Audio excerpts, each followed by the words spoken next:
अस्सलामुअलैकुम जी, welcome and welcome back to my channel. आज हम बनाने लगे हैं बहुत ही मज़ेदार ट्रेडिशनल डिश दाल।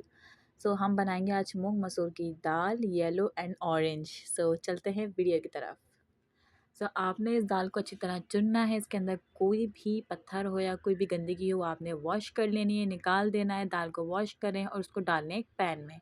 फिर हमने यहाँ लेना है एक अदर टमाटर, 3 साबुत जवे लहसुन के और 3 ही हरी मिर्चें साबुत लेनी है हमने। ठीक हो गया। यहाँ पर जाएगा हाफ़ टेबल स्पून पिसी हुई मिर्चें और हाफ़ टेबल स्पून ही यहाँ पर आप ले लीजिए पिसा हुआ धनिया और हाफ़ टेबल स्पून हल्दी जाएगी। यहाँ पर हल्दी ज़्यादा ही अच्छी लगती है, दाल का कलर येलो बहुत अच्छा लगता है। क्वार्टर से भी कम कुटी हुई मिर्चें जस्ट फॉर टेस्ट। और यहाँ पर हम हाफ़ पतीली पानी इतना रखेंगे कि इसमें हमारी दाल गल भी जाए और थोड़ी गाढ़ी भी रहे। ठीक है, यहाँ पर हम उबाल आने का वेट करते हैं। जैसे ही उबाल आएगा हम यहाँ पर पतीली का ढकना लगा देंगे। अब जैसे यहाँ पर दाल हमारी गल जाएगी, मेरी दाल गल गई थी तकरीबन भी कोई 35 मिनट के अंदर अंदर, क्योंकि ये दाल इतना टाइम नहीं लेती है पकने में, ये बहुत जल्दी गल जाती है। ठीक है।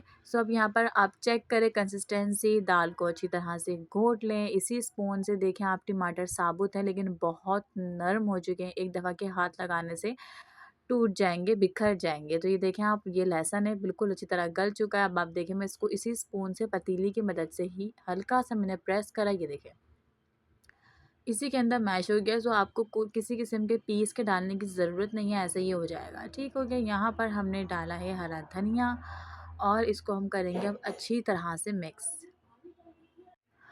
हरा धनिया ऐड करने के बाद इसको हम करेंगे मिक्स, क्योंकि हरा धनिया जो है ना, अगर हम एंड पे डालेंगे तो वो हरा हरा रहता है। अदरवाइज़ अगर आप पहले ही डाल दोगे तो वो पक पक कर काला हो जाएगा और दाल की शक्ल बेकार लगेगी। यहाँ पर आपने हरा धनिया एंड पर डालना है और इसको अच्छी तरह से चमचे की मदद से ही घोट लें। बहुत सॉफ्ट हो चुकी है। अब यहाँ पर हम डालेंगे पानी, क्योंकि दाल इतनी गाढ़ी है, ठंडी होने के बाद और गाढ़ी हो जाएगी, तो इसलिए यहाँ पर मैंने 1 गिलास से भी कम पानी डाला है। ठीक है।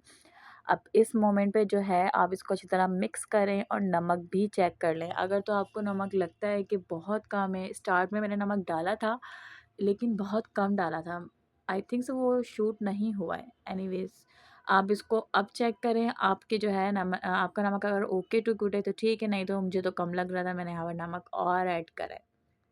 नमक ऐड करने के बाद उसको अच्छी तरह से हल करें और फिर यहाँ पर लग जाएगा लहसुन और साबुत मिर्चों का बघार। लहसुन जैसे ही ब्राउन होने लगे, इसके अंदर आप डाल दें 2 अदद साबुत मिर्चें और इसका तड़का तैयार करें। दाल में दे मारें, इसकी खुशबू से दाल इतनी कोई लजीज लगेगी, बड़ा कोई मज़ा आ जाएगा आपको। मैं कहती हूँ इसके साथ चावल बनाएं, सीज़न की मूलियाँ आई हुई हैं वो कट करें और शुरू हो जाए। बहुत ही मज़ेदार दाल तैयार है।